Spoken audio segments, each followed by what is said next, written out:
Gulf ఎడారి ప్రాంతంలో చిక్కుకుపోయిన ఏపీ అంబేద్కర్ కోనసీమ జిల్లా వాసి వీరేందర్ శంషాబాద్ ఎయిర్పోర్ట్ కు చేరుకున్నాడు. బాధితుడు 16 నెలల క్రితం ఉపాధి కోసం హైదరాబాద్ ఏజెంట్ ద్వారా దుబాయ్కి వెళ్లాడు. ఆ ఏజెంట్ దుబాయ్లో మరో ఏజెంట్కి వీరేందర్ని అమ్మేశాడు.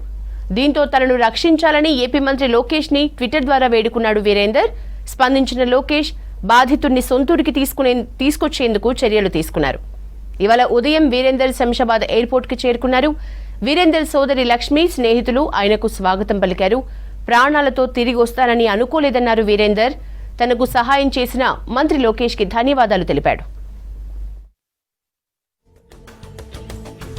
ట్యాగ్ చేశారు సార్, దానికి మిలగ్ర మూవీస్ వారికి లోకేష్ గారు ట్వీట్ ఇచ్చారు సార్. వీళ్ళందరూ లేకపోతే నేను ఏమైపోవు నాకే తెలియదు సార్. చాలా దారుణంగా ఉంది సార్. అక్కడ చాలా అప్పు చేసి వెళ్ళాను సార్. ఇక్కడికి నేను చాలా అప్పు చేసి నేను ఏజెంట్ డబ్బులు కట్టి వెళ్ళాను సార్. నేను లోకేష్ గారు ఇప్పటి వరకు చాలా సాయం చేశారు.